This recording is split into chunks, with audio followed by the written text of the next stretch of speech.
What's up, y'all? Welcome to Broad Street Blitz Take Leader Edition with with Leader Johnson and your boy Cool Cat Connor. What up, Leader? What's going on? What's going on, y'all? Leader Johnson here, man, with y'all. And out here in Merlin, man, just chilling, man. Listen, great to do this show. I got some things to talk about. Got a little Cool Cat. You know, we have the Jalen Hurts things going on. We support Jalen Hurts. And once again, there was another conversation that continued to scratch Jalen Hurts' whole reputation. It was on the start us off, Leader. Start us off, man. Start us off. Speak for yourself.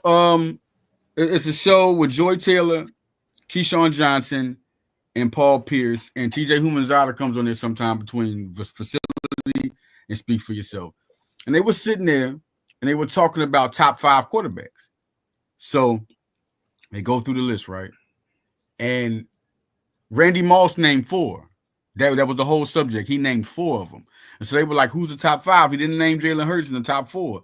So they go, it's Keyshawn. Keyshawn say, man, Jalen Hurts is top 5, however you want to put it. The only person you can put above him is Mahomes. Like, you could put him 2 through wherever you want to put. No room to talk. He has no room to talk. How you doing, Lynn?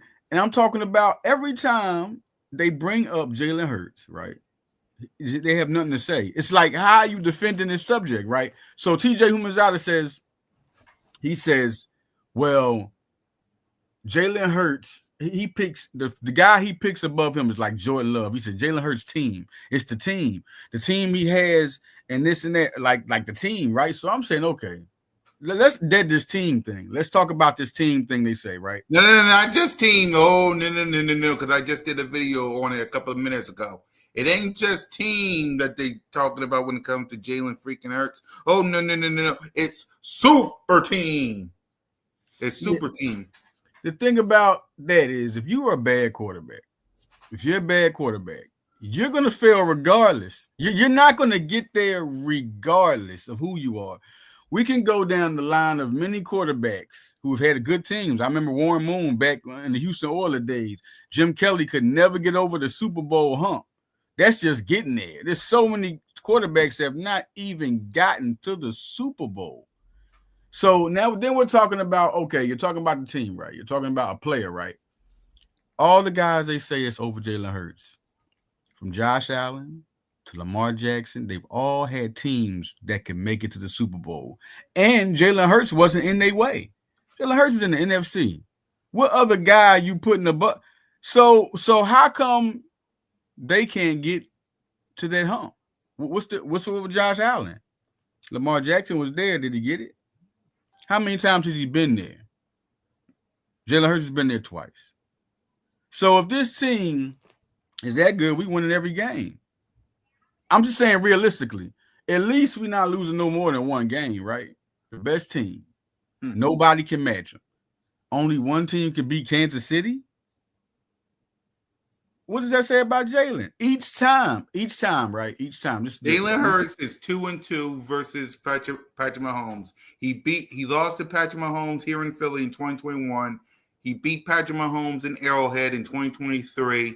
And of course, the 2 Super Bowls, Jalen Hurts lost one. Then of course he won one. So they're 2-2. Yeah, right. Yeah, he beat him in the season. I mean, like it's crazy. But if you look at it, in the Super Bowl, both those Super Bowls, if you look at how Mahomes played and Hurts played, Hurts outplayed him each time. Hurts was under pressure. He was under pressure in the Super Bowl. They came at him. Each time he won. So my thing is, and then Paul Pierce, let's go to Paul Pierce conversation. Paul Pierce puts Jaden Daniels in front of him. They love themselves some Jaden Daniels nowadays, y'all. I swear to God, they do. We're Paul Pierce always has those, you get to those points where Paul Pierce always is questionable anyway. But I respect Paul Pierce, basketball player. But as an analyst, sometimes just analyzing things, he's questionable. Jaden Daniels was a rookie, phenomenal rookie year. There's been a lot of good, phenomenal rookie years. CJ Stroud had a good one. RG3 had a great one. We're talking about rookie years where they show out, right? Mm-hmm. But he ran into Jalen twice because Jalen got hurt the last game.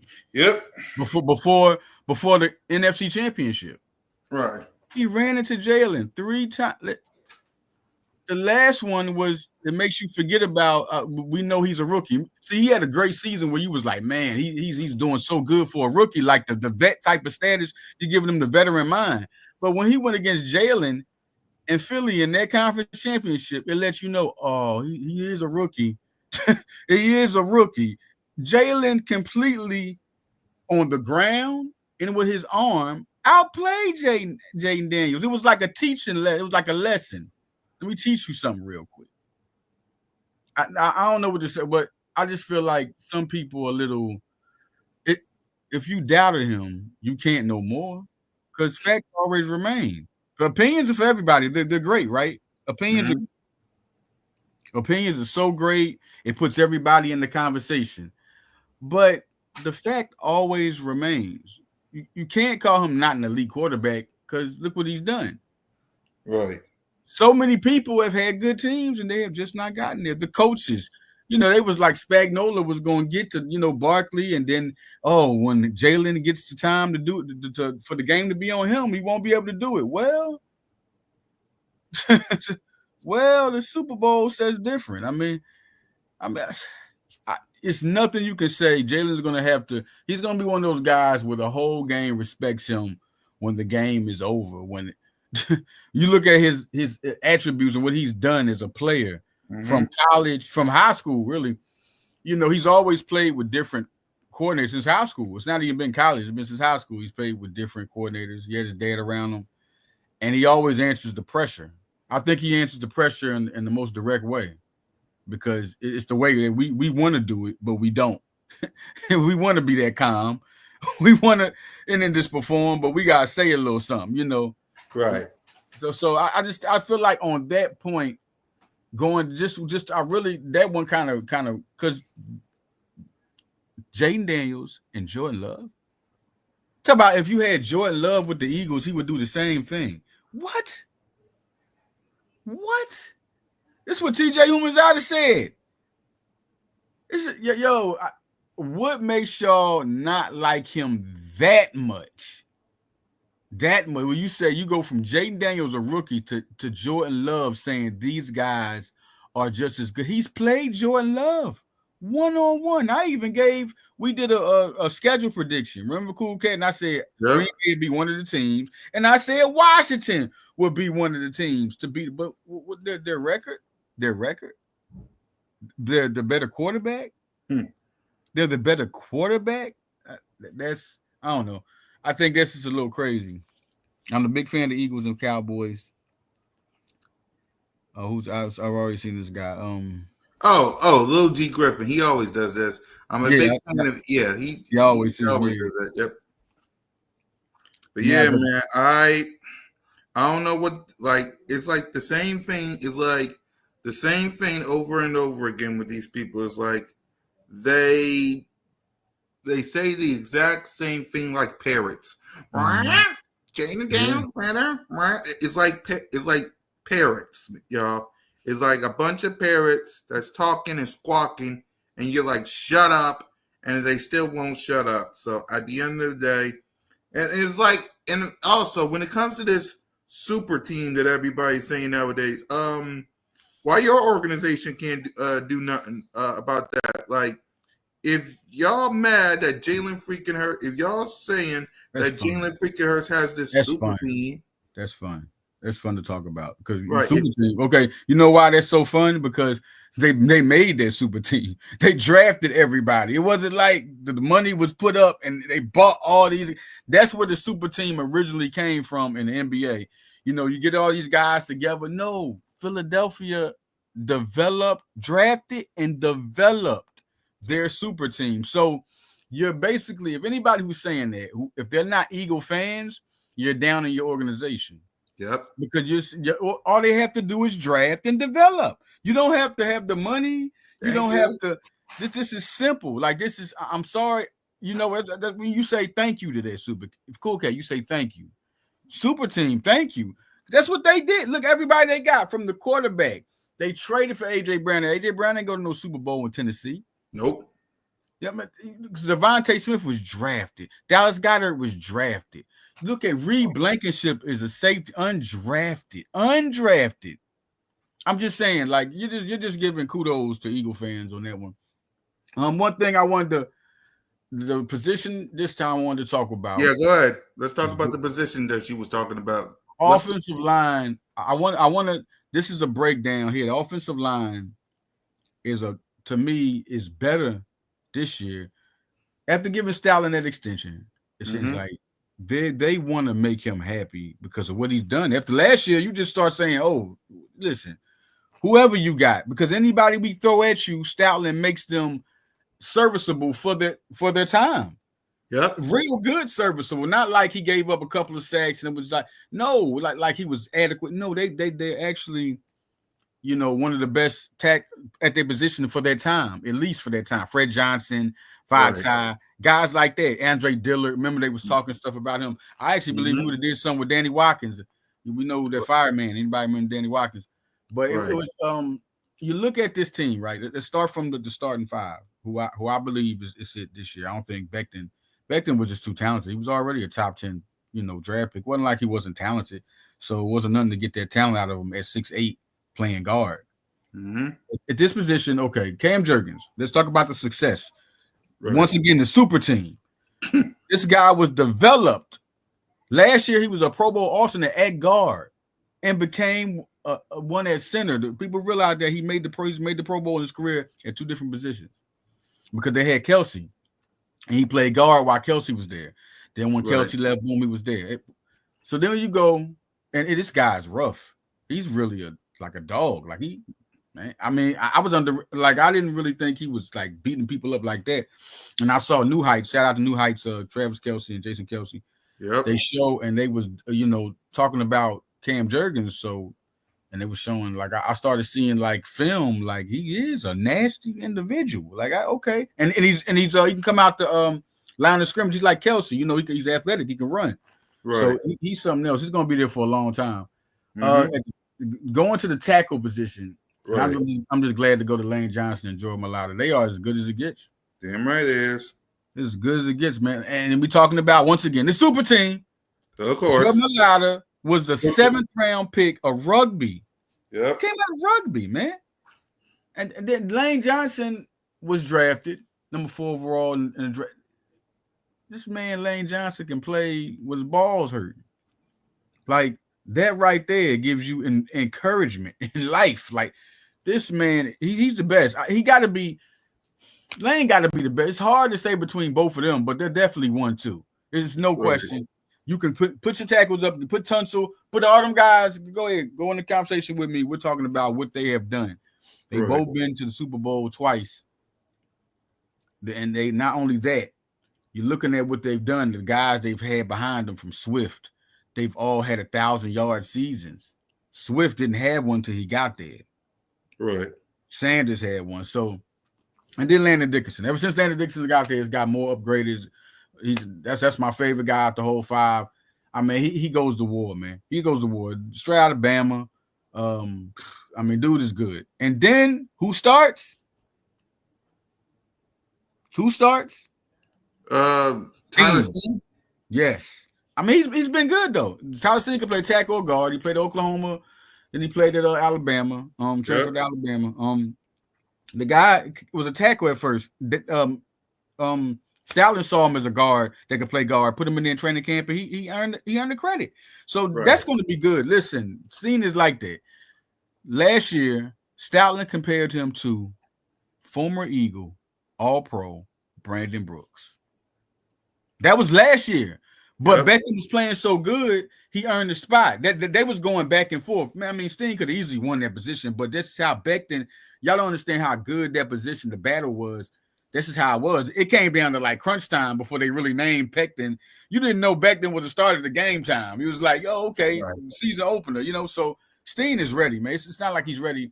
And then they got guys like Matt McCoy, okay? Matt Pryor. They got guys like Drew Kendall was impressing in camp.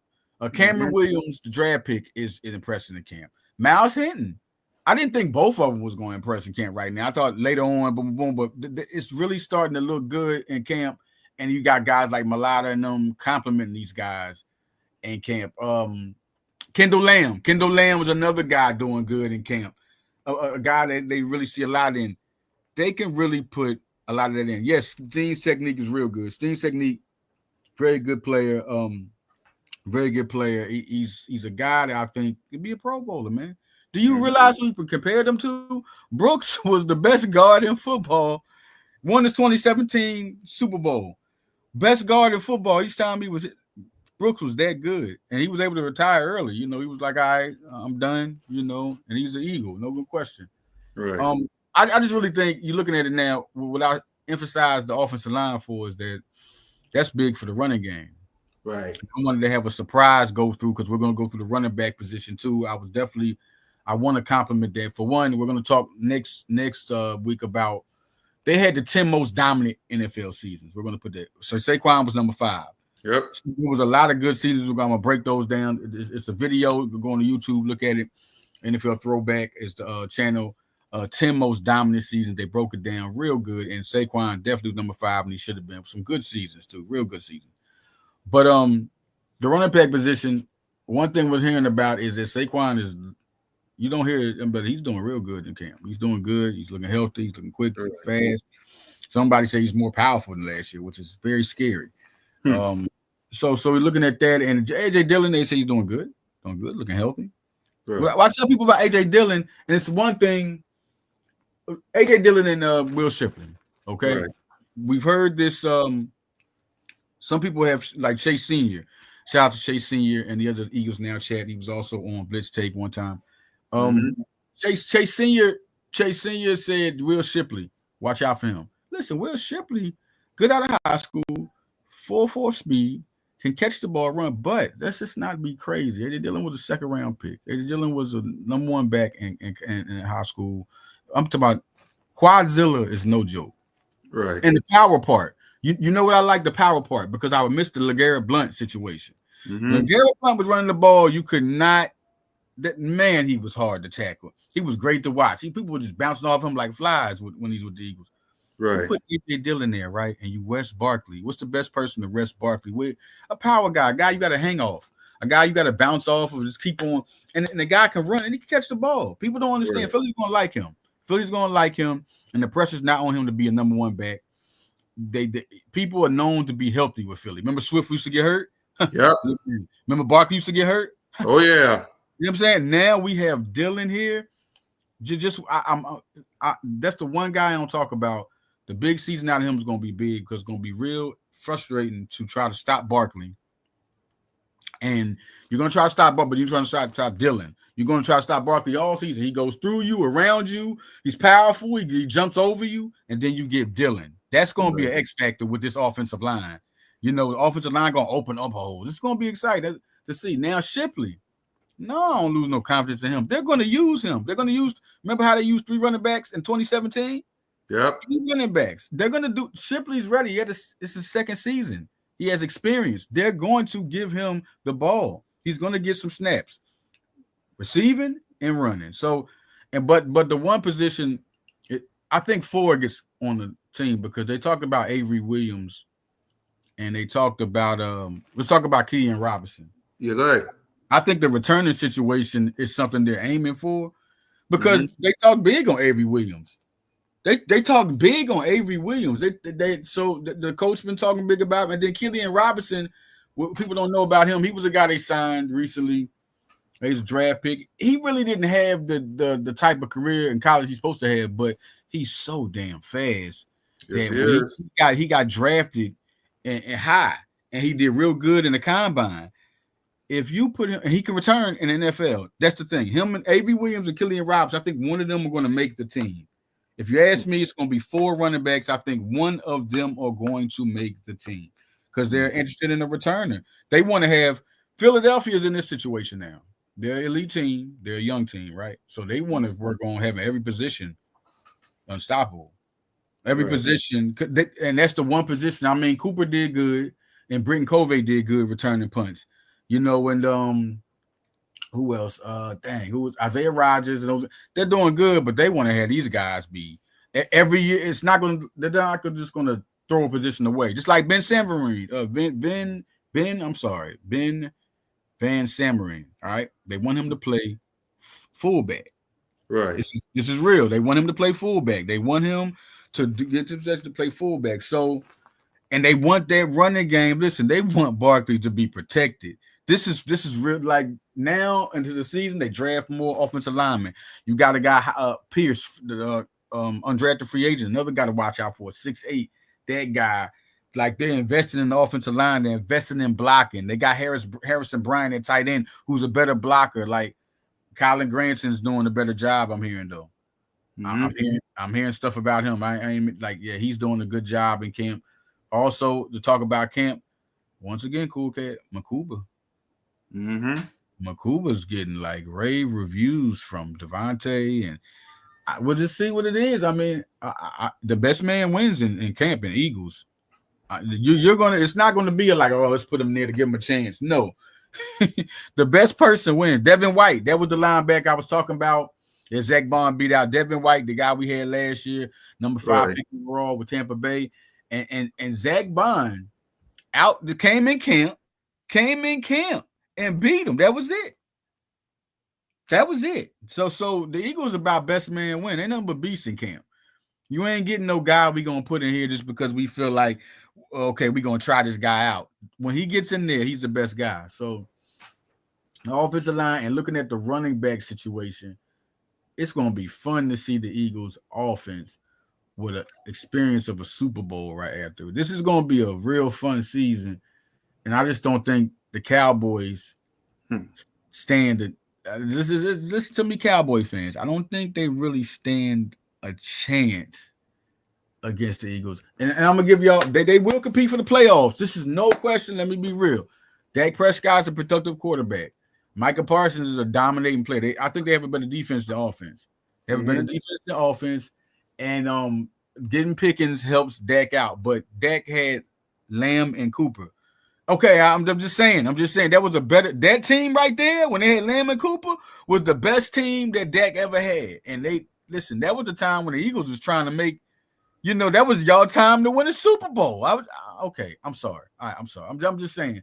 Yeah. But they'll compete for a playoff, but they got to worry about Washington. That's their biggest competition. Don't worry about the Eagles. Worry about Washington first. Dak coming out saying, "Oh my God." Dak was talking about the receiving duo. Talk about that good, and then he's also saying that he said that they'll compete for a Super Bowl. They'll be in the Super Bowl. They'll wow. All right, listen, man. Okay. I'm trying to be as reasonable as I can, and the crazy part why this really tickles me so hard because I'm an Eagle fan, but I'm professional at the same time. Y'all have to start getting Eagle-like, Dallas. Y'all have to get Eagle-like. Like, y'all cannot be going out there looking like this. After last year, remember when y'all said Cooper, who was the quarterback there? Cooper Rush? Yep.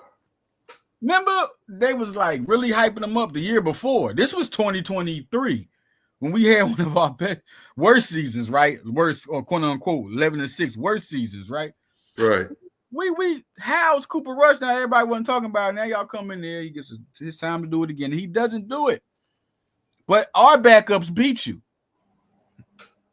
I'm just listen to what I'm saying. Cooper Rush did not beat us anytime. But our second and third string beat you. You should be scared. Talking about where we went through I just want to end it on the Jalen Hurts part. Yeah, go ahead. Next, Jalen Hurts. I just want to put the respect. When we look for a superstar, right? We look for these things in a person, right? We look how he acts, whether he's black or white. Right. We look for these things in a person. So how come there's no respect? I don't know. Just the doubt. The doubt.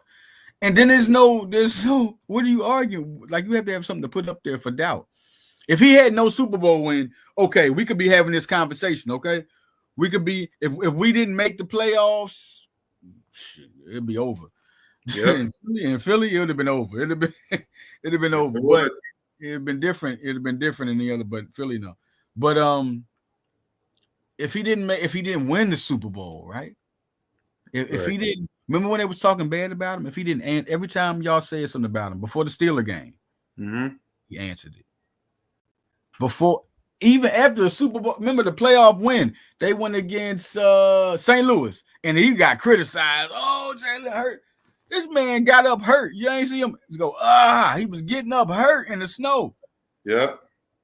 And then when y'all was talking about him, you know they went right after him. When they always talk about him, what'd he do? He had 55 points. I'm just saying, what better player is it to cheer for than Jalen Hurts, man? Because when you doubt him, what other guy that you see can take the criticism? You don't want a person to take criticism, but if he get him and you like him and he gets it, and then he make y'all look stupid every time, man. Yep. That shit is crazy. I'm serious. Like he make them like that. That is a person. Even if you had doubts in your mind for, you got to root for, man. Damn right. You got to root for, man. And he's in Philadelphia. Not only do you have to root for him, y'all know what you also have to do. Y'all have to acknowledge me.